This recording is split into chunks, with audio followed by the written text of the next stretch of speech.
Hey, everybody, this is the Drop the Beat podcast. My name is Charles Laurita. And I'm Will Sarver. And we want to thank you guys so much for listening to us beat off this week, as we do every week. We beat off a whole lot. It's impressive. I'm actually surprised we can keep doing it every single week. You'd think we'd be tired by now. But it's I guess dehydrating. It is a little bit. That's why we got our little bottle of water happening right here. A little bit of that, a little crinkly right there, baby. That's good. Let me crinkle my... Oh, mine's glass. Sorry. Smash it on the ground. They want to hear it. The people want to hear it, Will. The people need it. They do need it. So have you been in quarantine on this next week? You know, nothing's changed. I was going to say. There's nothing exciting here. How about you? How you doing? It's all hunky-dory over here at the Rat Cave. It is what it is, and I do what I do, working on music, things like that. But, Sounds like I'm going to be busy soon with all this writing you're doing. I know. It is a lot of writing. Everyone's going to hate me because it's just like, here's 1,000 songs at once. Go. Like you got a week. Yeah, have fun. Remember that audition originally? Well, let's do it again. Let's see if that magic's still in there, buddy. Boy. Oh, man. But like I said in the beginning, we want to thank everyone who has been listening to us every week this week, which is great because I think our listener reviews have been going up, which is completely fantastic. I'm so happy with that. So it's been a super steady increase, which is great. That's exciting for everyone. It is. This is awesome. It actually feels like we're doing something, and it's great. And we actually had another question that someone wrote in, and just a reminder for anyone who didn't know. You can submit a question, because, Will, I know you wanted to review this. You can submit a question. Yes, please go over this again for me. Thanks. I was going to say, we're going to need it. There's going to be a test after. If you would like to submit a topic for us to talk about in a long format kind of setting like this, you can go to www.charleslaurita.com/contact. One more time, that's charleslaurita.com/contact, and there's a little form you can fill out with your name, your location, and your question. And if we pick your question for the week, we will be sending you a free Mischief shirt to wear, which I think is pretty cool. The gentleman who wrote the question from last week, he just got his shirt. He is super happy. So that makes me super happy. So he better be wearing it nonstop and not washing it, because then you wash the mojo out, and that's not good. No, you can't get rid of that mojo. You never get it back. No, that's like I'm going on 9 days with this shirt right here in this quarantine. I'm going to have to just peel it off of me. It's just not even fabric anymore. Well, you're definitely getting your use out of it, that's for sure. Yeah, it's disgusting. I smell like getting your money's worth. Soup. Yeah, of course. But I like chicken noodle soup. You do, and I did it for you, even though we don't have smell-o-vision. But right, if you were here, you'd want a big cup of this. That's a fact. It is a little bit of a fact. But our question, oh my gosh, this might be the farthest location that we have thus far for a question. This is Noah is writing in from New Orleans, baby. Oh. Did a little bit of that Dixieland. I am in. That is fantastic. That's awesome. That is awesome. We got New Orleans. Thank you, Noah. So I've always wanted to go. You. Yeah, I was gonna say I've never been. Oh man, that is super, super cool. So Noah, I will be reaching out, and we will be getting you a free Mischief shirt that you can wear down there in New Orleans. It's going to be so cool. Oh my gosh. But Noah writes in, and I think this is a pretty cool topic. I'm happy that we picked this one, because this is very, very relatable, as is everything else apparently, because everyone musical is just all together on this thing. But Mr. Noah from New Orleans writes in, I've been playing out with the band and posting videos online of our performances, and sometimes people can be incredibly brutal in the comment section. What advice do you have for a musician such as myself who has to deal with negativity from viewers online and at live gigs? That's a good question. Wow. That's a great question. I can feel that very, very much. I know I've dealt with this a ton. I think I've got that kind of critiquing thing thrust upon me for being the mascot of the band. So that's a little tough sometimes. But it's interesting. Noah made a good point. He said not just online, but also live gigs, where it's how do you deal with that kind of negativity? Because, I mean, in the arts, in anything, it's very subjective, whether that be film, fine arts, music, whichever, what have you, or interpretive dance like you like to do, William. No one can see right now he's acting out his entire podcasting. It's very haunting. Well, I've had a good word? Plenty of time to practice, so it is what it is. And those are some really stretchy pants. That's also very impressive. They haven't ripped yet. For those of you listening, he's in the shape of a pretzel. It's very impressive. I'm pushing the limits on these pants, is what you're saying. They're doing work there, bud. What can I say? You gotta squat. Gotta do squats. But I digress. Enough about your stretchy pretzel pants. Noah did have a very good point because, him saying, also in person, where you just have negativity or, people kind of critiquing you overly. And I think you get both sides of it, because being an artist or a musician, you do strive for approval. That is a very big thing. But how do you deal with disapproval? Because not everyone is going to like everything. That's just common knowledge in the arts. We knew that when we got into this kind of thing. We know you're not going to win everyone over unless you're Stevie Wonder, because everyone likes Stevie Wonder. That's a fact. Yep. No one hates the guy. No one hates him. So he's doesn't count in any of this situation. But that's a very, very interesting point. And I mean, and I always say social media has a big piece to do with this too, because people see the ability to comment, and they feel like they have to comment. And people 9 times out of 10 more so voice their disapproval than any kind of words of praise. And we see it all the time, whether people are just kind of trolling on the internet or whether people are serious, where it's just like, these are my opinions and I didn't like it and I'm going to openly tell you kind of thing, which I understand the honesty and I always appreciate the honesty. But man, it's really like sometimes really hard to stomach that kind of a thing. It's a little gut wrenching, especially, when you're writing something, you work a whole lot on something and someone kind of comes to you and just like, yeah, this sucks. This sounds like a fart.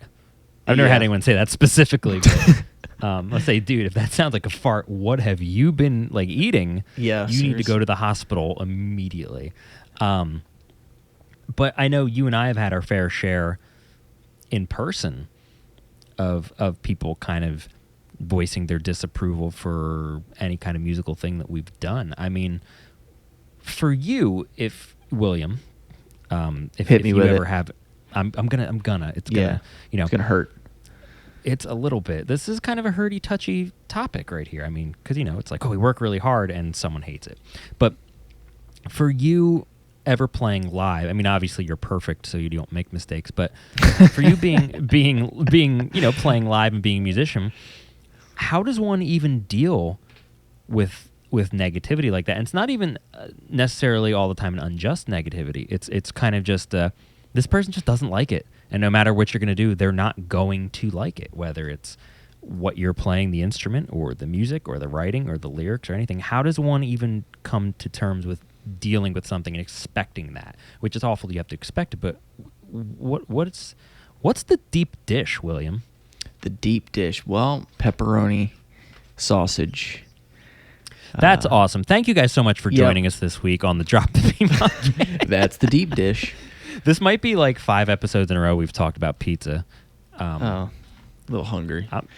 I'm fine with that. That's okay though. But seriously, in person, like, we've all had people come up to us and kind of say not what you were expecting to hear.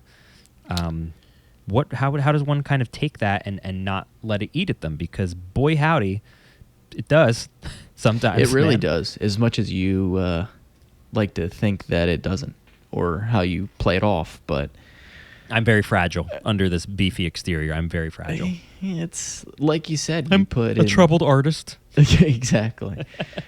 You put in so much time and effort and blood, sweat, and tears into your craft or song or instrument or whatever, and for somebody to just come in 3 seconds and just kick you from kick your feet from under you, type of deal, and you're just like, wow, glad I spent all those hours doing that.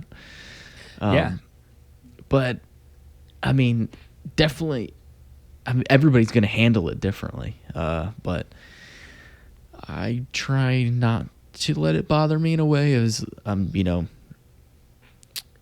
I don't want to be confrontational. Yeah, I don't want to. Yeah, You don't want to create an argument, and like you mentioned before, it's tough because it's subjective. So you know, everybody's not. You know, everybody has a different taste in music. Of course, you know? That's one of the toughest things. It's kind of like you have to prepare yourself for. Yeah, there's gonna be someone eventually who doesn't like it or like the choice you've done, or people even. Yeah, or even to the point where it's like, oh, I like your record, but there's this one track I don't really like, and it's like, well, why not, you bastard? Yeah, if you like the other one, I mean, the chances are you're gonna like all the same people, you know. It's the same song. Yeah, but I mean, like it eats at me. Like I'm one of those people where I just take it way too hard, because I think with my issue is, I kind of have the mentality of where it's I you know, I'm up there, and I'm the performer, and I can't let anyone down. So it's like I let someone down, and I failed at my job. That's obviously an extreme, and I'm also a crazy person, so that's a little bit more into it than it should be. But you know, look at me, for God's sakes. I mean, seriously. Those of you listening can't look, thank God. But it's you've all seen me. It's something. Oh, it's something. All right. Yeah. I mean, you can't please everyone. That's the nature of it. You Unless cannot, you're Stevie Wonder. Yeah, right. So, but you got to concentrate on, you know, the people that do enjoy it. That's a great point. And that's what makes it all worth it. At least for me, you know, it's like just one comment from somebody. Oh, I really loved yours. Makes up for all the other stuff.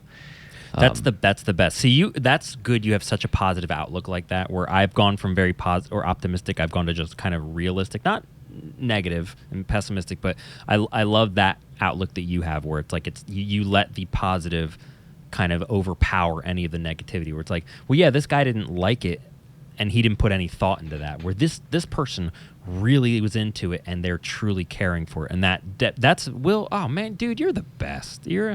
Oh, please stop. That's a good one. I like that. I very much like that. I mean, think about it. If you got 100 people listening to, you know, your song or whatever, and 10 people don't like it, you got 90% of the people enjoy your music. That's a good percentage. I mean, you know, it's like those are good numbers, and you know, you don't let those 10 people ruin it for the other 90 that enjoy it. That's true. You know, yeah, I mean, imagine if you were to take it that hard because of that one person or something, and it would affect everything else. Yeah, it's like, yeah, you know, you had people coming up, you know, we've had the same thing. You got people coming up to you at the end of the night, you know, praising it, loving it, and then you just like have one person that's kind of like, yeah, it really wasn't for me. And it's like, all right, you know, sorry you feel that way, you know. Maybe we'll hope to see you again some other time, and you know, we'll have a different set or whatever. Yeah, hope you get that big stick. Hope you get that big stick out of your ass, pal. But it's like we had like 15 people come up to us and, you know, said how great it was and blah blah blah. So that's what's, you know, what makes it and a good way to look at it. But on the other side of it, I don't know how you feel about it, but you kind of have to take some criticism, and you kind of have to listen to those individuals, because nobody's perfect, and there's always room for improvement. And I still listen, even though I'm, you know, it could upset me or whatever. I still take note of it, and it sits in the back of my head, and I'm like, yeah, you know what? Maybe I should try something, you know, next week, or practice on, you know, something that he mentioned, or you know, whatever. I don't know. How do you feel about criticism in that way? No, I like that. And it's funny because you have criticism from one of two things, especially in music. You have criticism from another musician, and then you have criticism from a listener. And I think they're both incredibly important and incredibly valid, because a musician, obviously they know what's going on. They know what you're playing. They know what you're doing. They know how you're performing. that's obviously a big deal because it's like, oh, you could have done this here and it'd be a little more efficient, or the sound of this here, or the writing of this, or the arrangement of that. And that's good criticism because that's a nuts and bolts kind of thing. But the criticism a lot of people kind of push to the side is when listeners present it, because a lot of people are like, oh, this guy doesn't know jack shit because he doesn't play anything. He's just listening. It's like, well, who are the majority of people listening to your music? Exactly. They're non-musicians. They might not know what to play, but they know what they like, and they know, for the most part, what sounds good. So that's an interesting side of it, because it's like, yeah, for me, I write things for me, and if people like it, that's always great. But then there's people who kind of talk about, like, well, yeah, I didn't necessarily like this, and I'm always saying why, and I think that's a good thing to kind of question it, because there's always going to be some kind of thing you didn't think of because you're seeing it from the point of view or a side of someone who's not a musician or someone who's not you. And it's like, oh, this person's just listening to music. And while they might not explain it in words as far as like theory and chord analysis and things like that, it's, they're going to explain it in the most kind of blatant, down-to-earth terms possible, where it's going to be like, well, it was weird.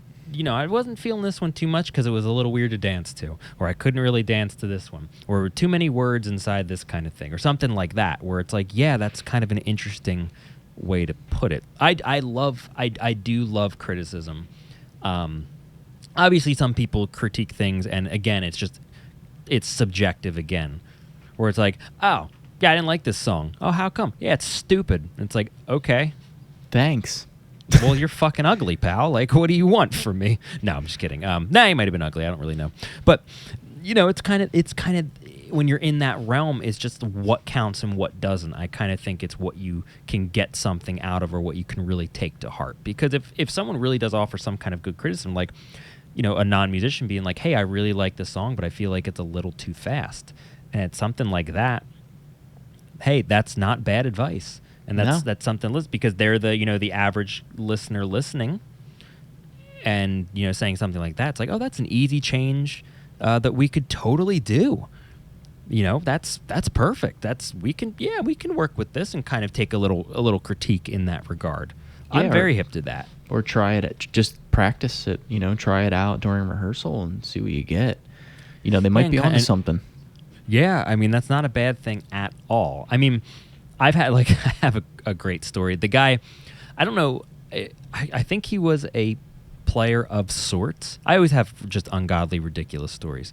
But we were playing back.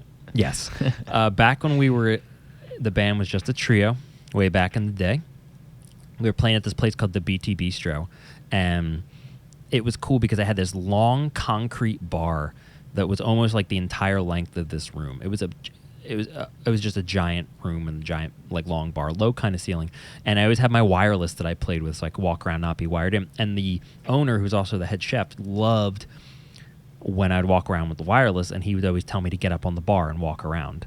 So I remember I'm getting on the bar, and there's this one guy, and everyone's dancing, everyone's having a good time. The place was packed. This one guy just looked so bored and so miserable, and I didn't know what he wanted. I guess I just wasn't doing it for him. So we go to take a little break, and he comes up to me in the in like the hallway, probably a little pharmaceutically enhanced at this point, or just a smidge inebriated. Prescription. Yeah, it was glaucoma. Yeah. And he came up to me, and he said, dude, I'm just really not liking what you're doing. I'm like, oh, I'm sorry, man. He goes, you're not bringing it. You're just not bringing it, man. And I was like, well, what do you mean by bringing it? He's like, well, I'm a player too, man. You gotta just and you gotta bring it. And he's like waving his arms around, and I'm like, yeah, but what do you mean by bringing it? Like, what am I bringing? Dude, you gotta get up on the bar. You gotta kick some glasses over. You gotta step in somebody's food. You gotta put your crotch in somebody's face. And I'm like, this is how you get fucking arrested. Like, what are you talking about? You'll never play there again. No, step in food, kick a glass, or put your crotch in someone's face. That's great. That sounds really cool. And he's like, you better bring it this next set, or we're going to have to talk. And so he kind of low-key threatened me. Wow. So what'd you do? Again, Did you bring it? I brought what I could in my little prepubescent body at that point in time because I wasn't blossomed into the wonderful butterfly of masculinity that I am now. But I'm back and I'm on when again the boss at the place is like, get up on the bar, do the thing. He hands me a shot glass. I'm playing slide with it, and this guy just looked so pissed. He looked so angry, where he was like turning his back towards me the whole time. So he couldn't even see if I was bringing it or not. I'm like not gonna kick things over. Like I'm not gonna. So like the little shtick that I had was I was going up to everyone this night and taking like whatever glass they were drinking at and using it as a slide, so like a beer bottle or a shot glass, and there was like liquid in it still, so it was horrifyingly dangerous because I was kind of standing up straight doing it. And I was like, all right, this is fun, and it was cool, and everyone's having a lot of it was a blast. Like everyone loved it. This one goddamn guy just did not like it. I could nothing I would have done. I could have like murdered someone there and started to eat them, and this guy just would not have been impressed. Well, which is a shame because that's like one of my favorite stage tricks. Anyway, so afterwards we're cleaning up. I go to the bathroom. I'm coming out of the bathroom now. It's this little skinny hallway, and this dude like corners me in, and he's like, "You didn't bring it at all." And I'm like, "I'm really sorry." I'm calling the police. I was yeah, I should have. It got really weird, and I was like, "I'm really sorry. Like, I don't know what else you want. I apologize." And he was like, "Look, I'm a player too, okay?" And I was like, "Yeah, I know, you told me." I was like, how about you go up and you get a gig here and you show me how to bring it and this and that. And he was like, "You think you're so cool, don't you?" And this guy squared up like he was going to hit me. Like he was going to box me. And I was like, "Dude, you're a waste of my time." And I just walked away, and the guy just stood there squared up, and then like 3 girls were going into the bathroom, and they all laughed at him, and it was awesome because they saw me just kind of push this turd to the side. And so apparently I don't know how to bring it. He didn't tell me how to bring it. I don't know what I was bringing, but well, I think we figured out your problem this entire time is you just can't bring it. No, kicking glasses over, stepping in food. And this was an crotching somebody's face. That's crotching someone's face. I just imagine like the sound effect of my waffle print Vans stepping in someone's expensive fish, just going like, and like that's my sea bass. And it's like, yeah, well, I'm bringing it in your sea bass. It was an expensive upscale place. Like it wasn't cheap. It was an expensive place, man, and I just couldn't bring it. I never saw that guy again. We played there so many times. I'd never seen that guy ever again. He was probably a ghost. Like he probably wasn't even real. It was probably some kind of weird spirit trying to teach me a lesson, and he just didn't do it right. And yeah, he's never haunting the place. Again. He's probably dead. I don't know what happened. It was weird. It was weird all over, man. But he just didn't like it. Couldn't give me a reason for it. And apparently he was a player. And dude. Should have put my crotch in his face. Like, what would this guy want me to do? Drop my pants and just like rub my ass on him while he's eating? Like, I don't know what. The only thing I'd be bringing him is pink eye. Like, I don't know what he would be. What? Like, oh my God. For those of you just tuning in, you might want to leave. We're so sorry. Yeah. Well, if you're just tuning in, Charles cannot bring it. We've learned that. No. I never can, William. It will never be brought. I'm just going to leave it at home, I guess. But have you ever, you playing with all the groups that you have or anything like that, have you ever had anything like that, at a live gig in a live setting? Have you ever had anyone come? It's not so much a heckle. It is still criticism and, loudly objecting their disapproval. But have you ever had an experience like that? I mean, I never have the stories that you have. Aren't you just perfect and handsome and manly? I don't have the gift that you have to get all these stories. But I just attract a bunch of eccentric people. Like, that's what it is. I don't know. Yeah. Folks, we're not even going to get into his bathroom stories because that's a whole nother level. It's just the craziest things that happen. Man. You can't wash your hands enough times with any of my bathroom stories. Yeah, we're going to have to start another podcast, and that's going to be Charles' bathroom stories. Dude, that's going to be Drop the Deuce podcast. That's going to be a good one. Oh man. Well, enough about my ass and more about you. But people don't hate you though. People like you. Oh, So you never get any real I mean, here and there though, but it's I remember you're gonna know the place. It was a very frigid night in a far, far away land that we played this gig, and there was there really wasn't many people didn't show up due to the fact that it was like 9 degrees outside. And next to the ocean? Did that have anything to do with it? Yeah, okay, exactly. Okay. A little windy. But I remember playing there at that time, and there was so we were kind of up on a riser playing, and I'd say that's more than a riser. I was like 30 feet in the air. It was horrifying. Yeah, surprisingly, it was toasty, way too hot up there. Yes. I had to bring my own fan. That's how bad it was. Heat rises, William? Whoa, it does? Yeah, a little bit. Let me write that down here. Heat rises. Duly noted. Nice, bud. Yes. And I was towards the end of the stage, and down below there's a group of gentlemen. I'll be nice. Oh, boy. And I could just hear the comments coming. And,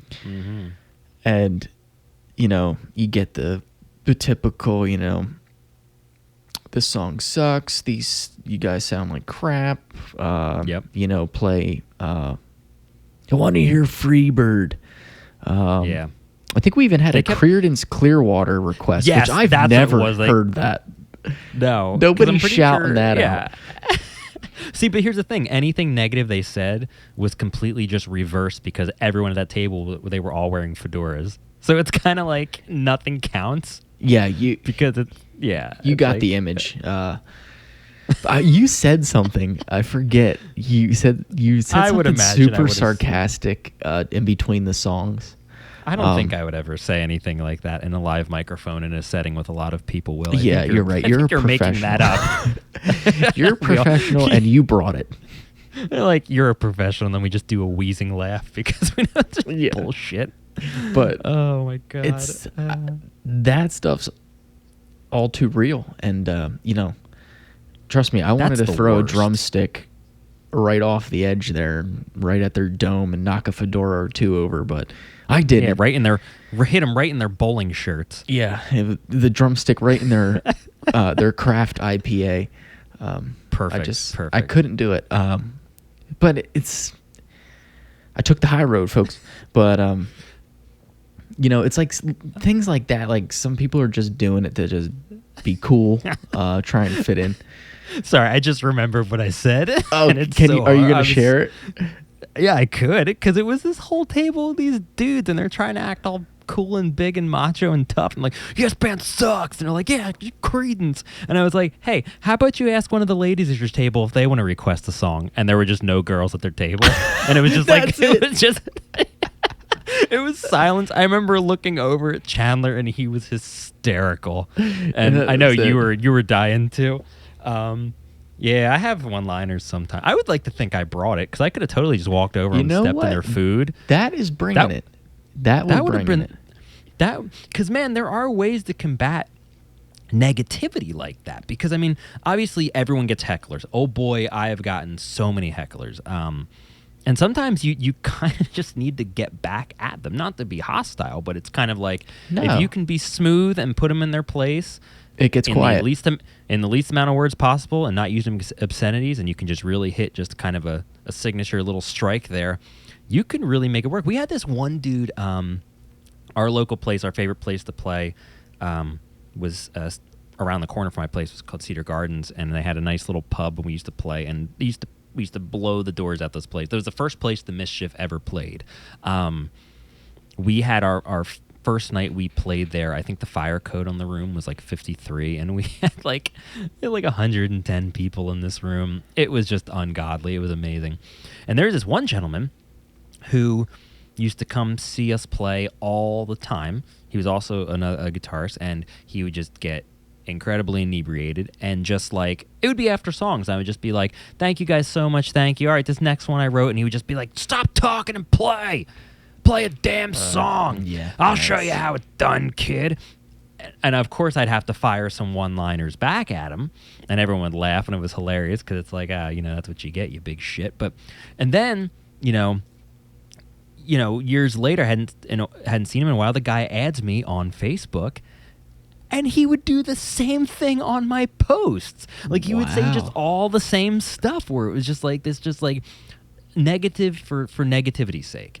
Where it would just be like, yeah, this isn't good, this is bad, or just had always something to say about something. And I just had to like block this dude. I think he had like 3 different accounts, and every time I was like, I'll give him a new shot. We'll try again, buddy. And it's just like, nope, it's just still a big turd. And it's just like, dude, unbelievable, like this kind of stuff where it's like, and then it was the thing I would always say where it's like, you want to come up and do my job for me?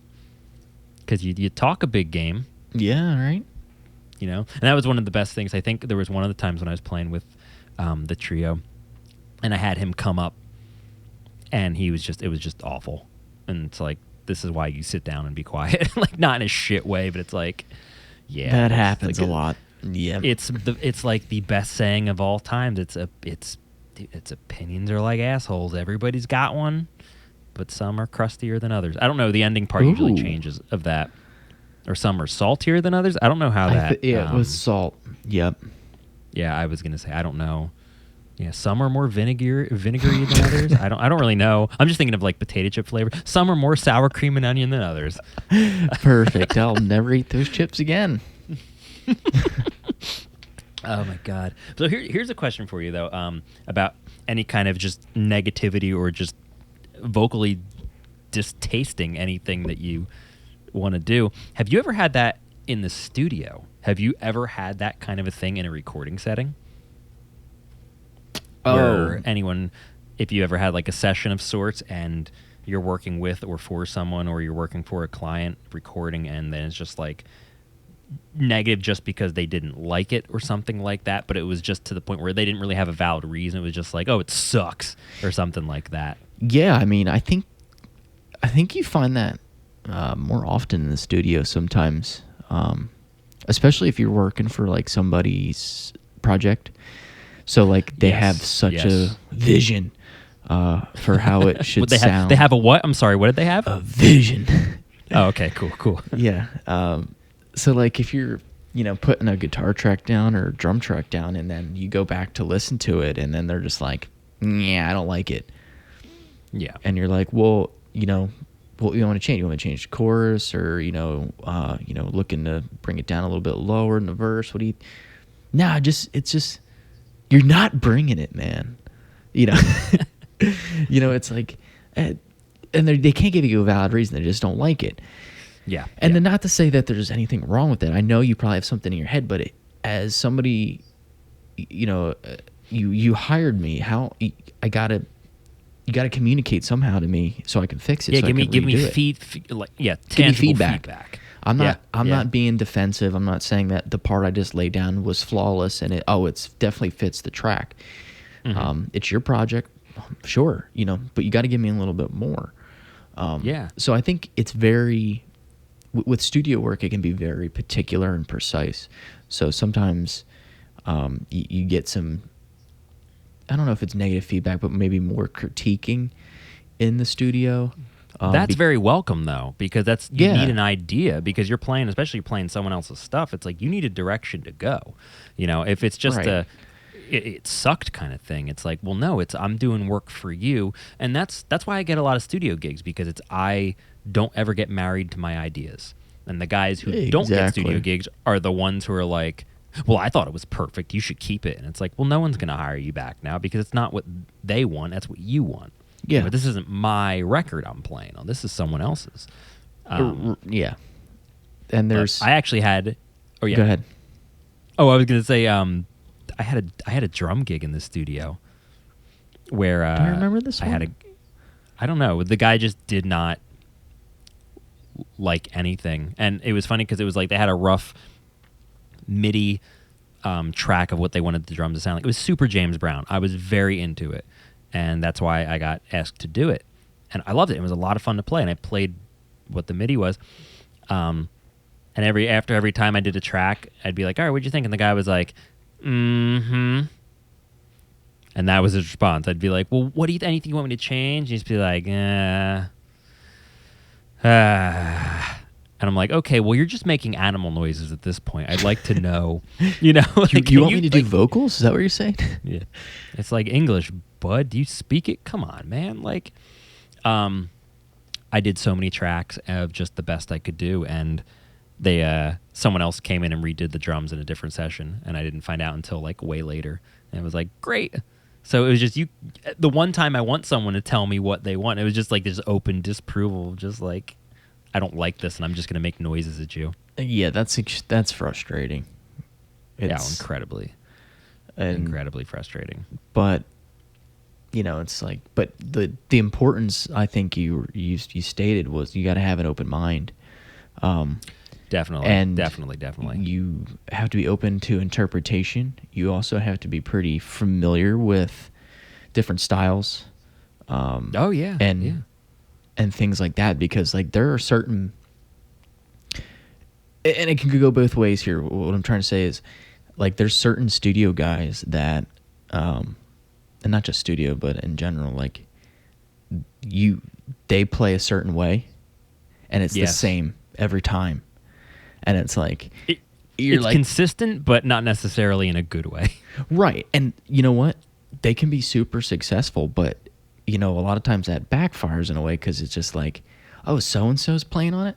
I know exactly what he's going to play. He's got such a signature sound, and especially with drummers, like, I can tell who's playing by like certain things that they do. It's like, I bet you he's gonna do 2 and 4 on the bell on the cymbal. Here it comes. Yep, there it is. And it's like anticipation. It's like, oh, it's gonna be a rock song. Well, I know his rock beat. It's like, it's textbook. So it's like, definitely. And it's fine, but like for me and for you, it's like we're so open and we're always pushing ourselves and trying different things. And I think partially is that we're open to criticism. And you have to be in that kind of work environment. You have to be. Yeah, and we take the critiques. So like, we're saying is like, don't completely block them out. The negativity and all that and the critiques. It's like, we welcome them to a certain degree. So I mean, even when you and I work together, I'll always ask you or you'll ask me, and we'll be like, "What do you think of this part? What should I do?" And like, we'll have advice or ideas or things like that. I think also, though, you and I have been working together for so long, where we kind of know what the other person's going to play. So I think that's like a huge help, which is great. But yeah, all the time I'll be like, "What do you think of this? What should I add? What should I take away? What do you think?" And you'll have good ideas, but you also know what it needs, and that's another important thing. Is a lot of people who are critiquing or have negative comments to say, they're not saying things that the song or the music needs. It's always just kind of a personal thing. It's a very, very personal preference. And that brings us right into my favorite of any topic, because it's the root of all evil with everything. It's social media. Ooh. And if anyone, and that was one of the things Noah said in his note that he wrote to us, if anyone's going to hate something that you do, it's going to be on the internet, because if anyone's ever seen a YouTube comment thread or a Facebook comment thread, even Instagram to a degree, it's just all about disagreeing with everyone just for disagreement's sake. People hate things because of how you look, or they'll hate things because they just don't like you, or it'll affect your viewership or things like that. And it's a hindrance sometimes, and it can really hurt. Because, again, you're expecting to have this, everything I do is going to be great, and everything's coming up Millhouse. It's going to be this super positivity thing. And then you realize, there's a lot of people who are not going to like them, especially the bigger your videos get or the bigger your presence get, the more people dislike you. And it's not just because people hate you gradually over time. It's because it's a larger pool of people. I mean, that's honestly what it comes down to. An example that I kind of have is I have one of my, or one of our highest viewed videos on Facebook is we did the slow jam version of The Lost Woods from the Ocarina of Time. And I remember the comment. Not just that. I mean, there was a lot of comments on that, and it's one of those things. It's one of those things. At first, it's like, okay, Video's getting 1,000 views. People are liking it. Well, some guys like, oh, I don't really like this, or whatever it is. And now the video is sitting at 139, 140,000 views. That's a lot of people. That's a lot of comments, and a lot of people just like can't even tell what this is. Doesn't sound like the original. Doesn't sound like. And my whole thing is, and we've always said this, I like covering songs. You have a difference between covering a song and imitating a song. And I love to cover and arrange a song because you do it in your own style. Imitating, yeah, you're just going to sound like the original. And I never see really a point to doing that unless you're playing a wedding or a tribute show, whatever, because people are so picky and they need to hear that stuff, or else they'll just implode and die. And, granted, whatever. Because that happened in live gigs too. People be like, oh, that song doesn't sound like the Beatles. And it's like, yeah, I am not, nor have I ever been the Beatles. It's not going to sound like the Beatles. Dude, open your mind a little bit. But people online are like that too. And this was, a song from a Zelda game, and it's a very, very coveted franchise and very, very, dedicated fans. And they heard something that wasn't in the original key, and it didn't sound like the original song, and it was too much hands or whatever the comment was. It was one of those or something. And it's like, I'm sorry, all the guys in the band each have a pair of hands. I don't know how many is too many, or too many hands. That's it. And I know you and I sometimes will go through comments on our videos and we'll be like, did you see this one this Joker posted, or did you see this one this guy posted, or whatever? And we'll laugh at them because they are funny. But then sometimes it comes down to, it's like, oh, this is on a song that I spent a lot of time on, or something I wrote. And this guy is just kind of just openly hating it. And you have to kind of expect it, because it's that thing. And I do wholeheartedly believe it when people just have such negative, hateful things to say about any kind of art that you create. I always feel like they're saying it because they're unhappy with themselves. I really do think, I do think that's a very big thing. I mean, when you look at it in hindsight, yeah, you got the guy who's trashed at the bar every single night commenting on how you play and your gig. It's like, maybe he's a little bit unhappy. Maybe that's why he's like that, Maybe that's why he's kind of doing that kind of a thing. Or the guy commenting on every single video calling people, ass hats or whatever. I mean, that's what I call people, but I never understood what an ass hat was. Is it a hat for your head that looks like an ass, or is it just a hat for your ass? We're going to talk about that for another time, because that is a great question. Thank you. I would like to think so. Awesome. Ass hats. Do you know them? Do they know you? You decide. Story at 11. There it is. Thank you. But yeah, I think, and that was said to me, the more you kind of get popular in your field, the more people are going to just kind of objectify against you and kind of voice their disapproval. And just because it's larger numbers and you have a higher chance of just negativity. And some people, I do honestly think, do it or kind of behave like that because they're just unhappy with themselves. Yeah. Where you got a guy who never had a music career, and so he's just kind of take a shit on whoever he's watching. And it's like, I see it on even videos of artists who are phenomenal that you and I, share interests with and things like that. And it's like, how could you ever hate on this? What could there possibly be to hate when you have someone perfecting their craft and doing the best they possibly can, and some guy just openly shakes his crotch in someone's face and steps in their food? I never got that. Yeah, they find a way. I mean, you could have the most viewed video on YouTube, and there's going to be thousands of negative comments, but there's millions that have positive comments. But like you said, the further the reach, it's just mathematically gonna happen. The more exposure you without get, fail, the more morons you're gonna find. Yeah. They come out of the woodwork. Just the kind of lower life forms who just kind of bring that stuff on just for the sake of just doing it. Yeah. And do you find that it's amped up on another level on social media because people can hide behind a device, a keyboard? Oh, 1,000%. Not to say that I look like a big, giant, muscly man in public. He is. But I am a little bit, thanks. I am a little bit scary looking and a little bit unapproachable sometimes, I feel. So I feel like a lot of people wouldn't openly come up to me because I look like a creep. But, online, you're behind a keyboard. You don't even have to have a real name. You don't have to have a real picture. You can be a big guy. I mean, I have like one of my relatives' significant others. behaves like that, where he says anything that he wants because he's behind a keyboard. No one's going to realize he's like a 90-pound asthmatic and come kick his ass and, there's no risk for him, No, there's no not consequence. Not at all. What would no one would do anything like that, you know? So I do think it's amped up. I think that fact that there's that anonymous factor to it or that kind of shield, and I feel like the ability that people see that there is an option to comment, that it kind of they feel they have to. And I see that all the time where it's like literally the only reason you said something on this was because there was an option to. Yeah. You know, and but it's such a push and pull kind of thing because you want to have that ability for people to reach out and communicate with you and be able to talk to you about, you know, what you're doing in your videos or your content or anything like that. Because if you were to cut that part out of it, then you're not really, you know, working with your fan base. You're not really interacting with them. So it's kind of, you need that. And but then again, you're open to negativity that could happen. But then as you put it, which I really, really like, you know, the positivity is always going to outweigh the negativity, not so much in numbers, but just in impact.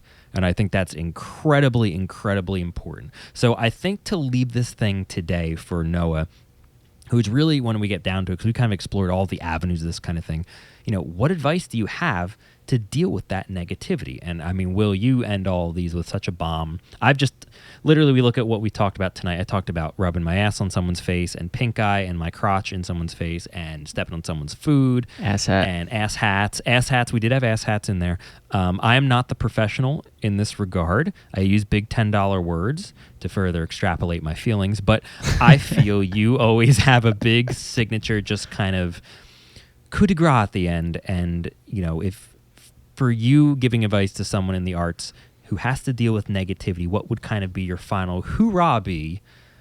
I've never said that before. Oh, yeah. What would be that big slice of apple pie you would dish over to them? You know? Apple pie, baby. Let's see. That's good. That's good. Yeah, I've been working on that. It's new. Thank you. Advice. Yeah, I mean,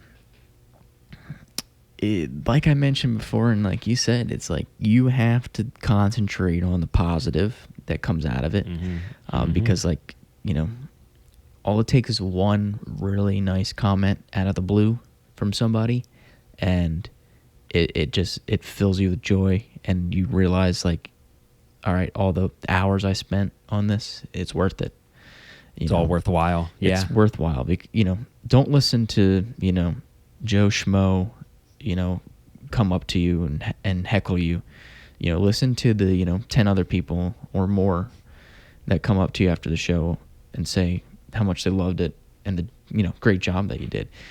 And, you know, with social media is you try to refrain from, you know, responding. You know, you're gonna, as your career grows, the more negativity is gonna flow in.